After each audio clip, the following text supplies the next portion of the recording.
La segunda parte del texto es muy interesante. Abal Medina hace un raconto de los modelos de representación política. Y en ese sentido plantea primero la autonomía de la política como un momento interesante para pensar las prácticas sociales que se dan en la antigua Grecia.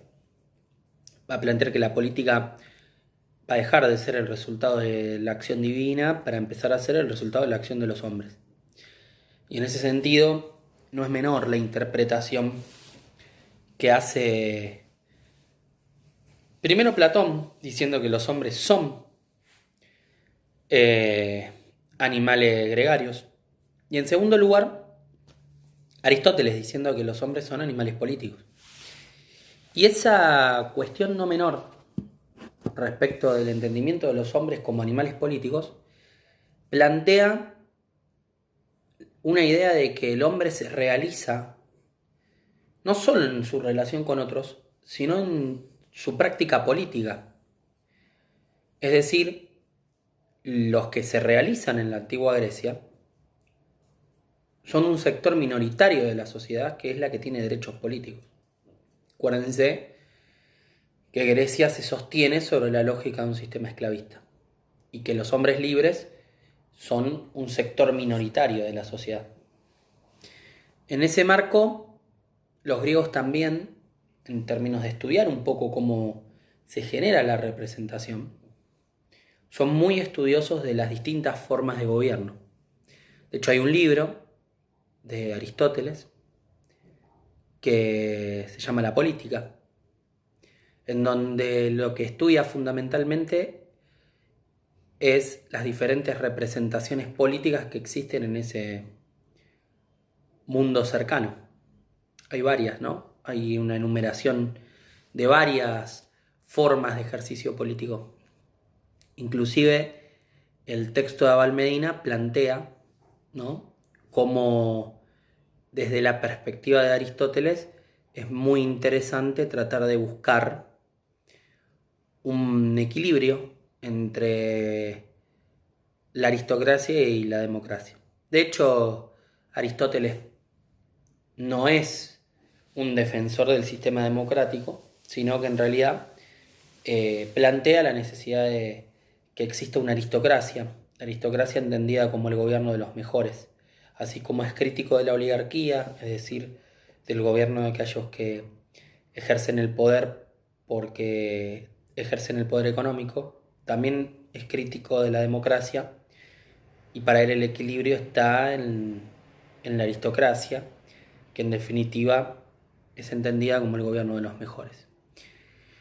Eh, Después, en términos de representación política, también va a plantear que la Grecia clásica va a haber muchísimas instituciones como la polis, la iglesia, el mecanismo de sorteo para la elección de cargos públicos, el demos, que van a estar basadas en un esquema de ejercicio del poder público sobre la base de una democracia restringida. Ya dijimos que no todos y todas son pasibles de ser ciudadanos de la polis.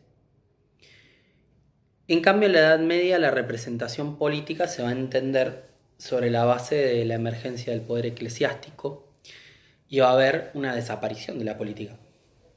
O sea, nosotros vamos a pasar de la emergencia de la autonomía de lo político y de la discusión de la política como el elemento central de la realización de las personas a un esquema de desaparición de la política y de la sumisión de la política a principios religiosos. Eso es la Edad Media. El poder eclesiástico ejerciendo el poder absoluto.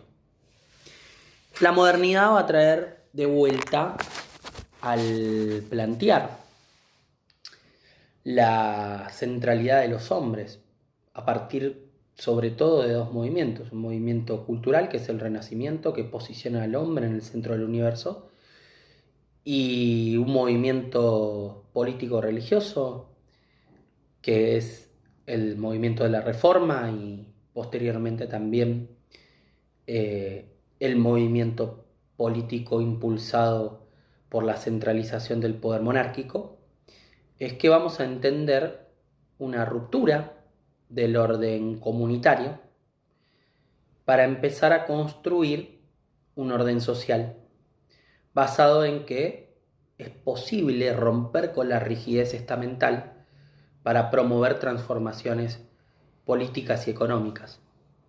Y ahí es muy importante entender que empieza a ponerse en juego una visión de que la decisión individual empieza a poner el foco en cómo se construye la obediencia. Y ahí hay un límite, ¿no? A la libertad individual, a esa libertad individual de poder hacer y de poder disponer, que es el que lo pone la representación política. Por eso es muy interesante en el pensamiento de Hobbes cómo se sustituye y se encarna el representado.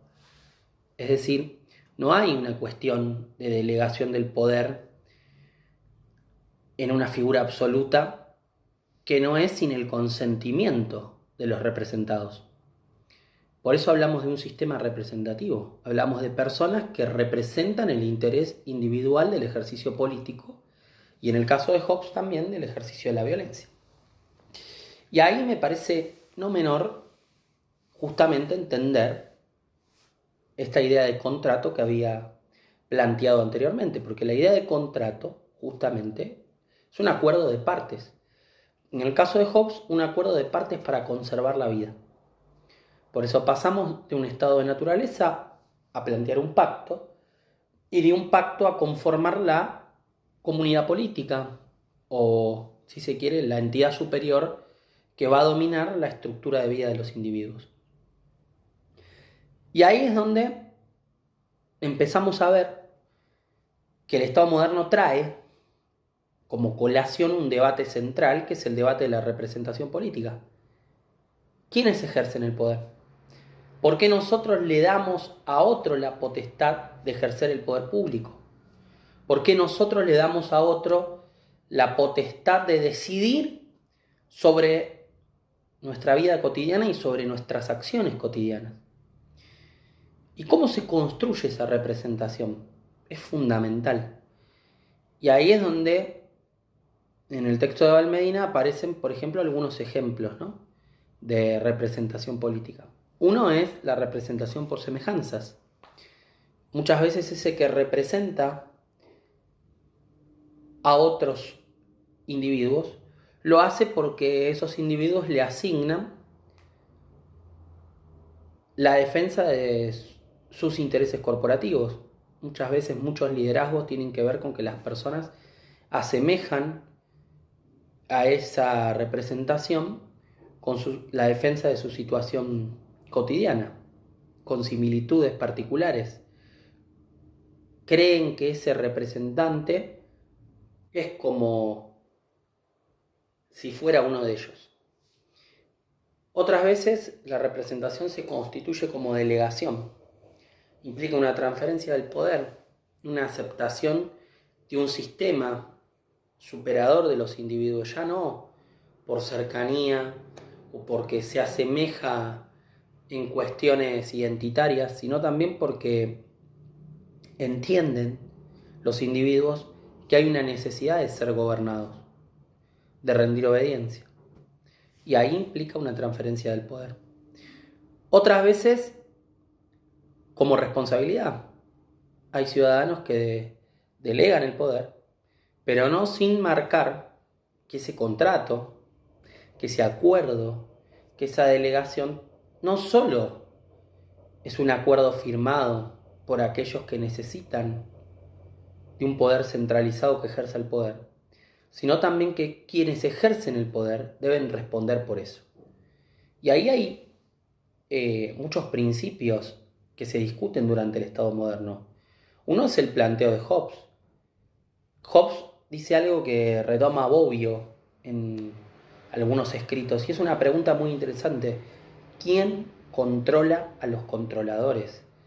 ¿Quién controla a los que ejercen el poder público?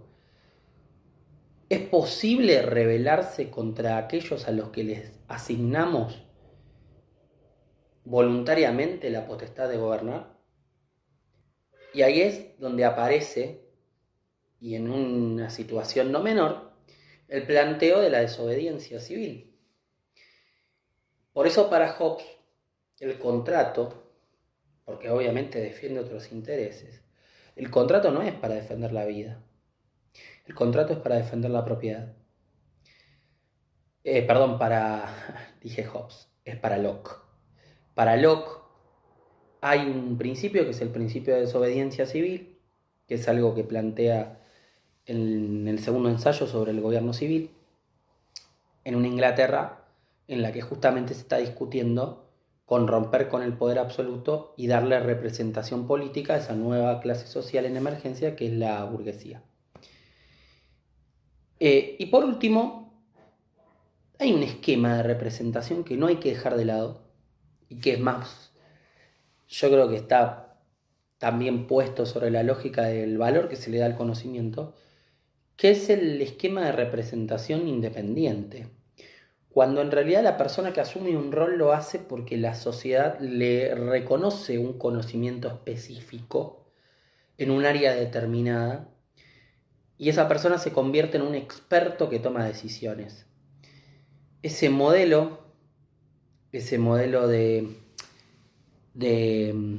digamos, aceptación del saber, es un modelo que muchas veces se replica en la política y que se conoce con el nombre de tecnocracia. Es la delegación del poder en expertos. Y la gente muchas veces tiende a cometer esa cuestión de creer que los que ejercen el poder, tanto político como en otras esferas de las relaciones humanas, muchas veces lo hacen naturalmente porque tienen conocimiento sobre eso. Y ese es el valor que muchas veces le dan para cerrar discusiones a lo que plantean estos expertos. Y esto es algo que podemos llevar a la actualidad como un elemento interesante. Me parece que, digamos, en términos de Estado moderno, es importante entonces retomar tres cuestiones. La primera cuestión central, la centralización del poder contra la poliarquía. Vamos a ir a una etapa del mundo en donde el poder se va a centralizar y lo van a ejercer reyes muy poderosos que van a reclamar por voluntad divina o por necesidades sociales el poder absoluto. Por otro lado, una discusión que va a traer el ejercicio de ese poder absoluto en términos de quién controla al que detenta ese poder. Y dos necesidades importantes para fortalecer el ejercicio de ese Estado. En primer lugar, el control de los medios materiales de dominación. El ejercicio de la violencia legítima en un territorio. Y por otro lado, la expansión cultural. Una necesaria reforma cultural de la que es fundamental empezar a extender masivamente la escolarización y por eso esta etapa es la etapa en donde empiezan a plantearse esquemas de escolarización masivos. No es casualidad que Comenius escriba en esta etapa.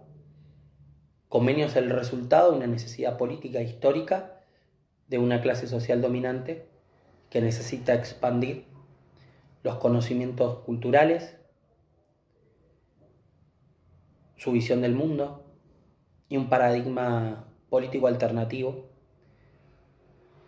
al que existió durante la Edad Media.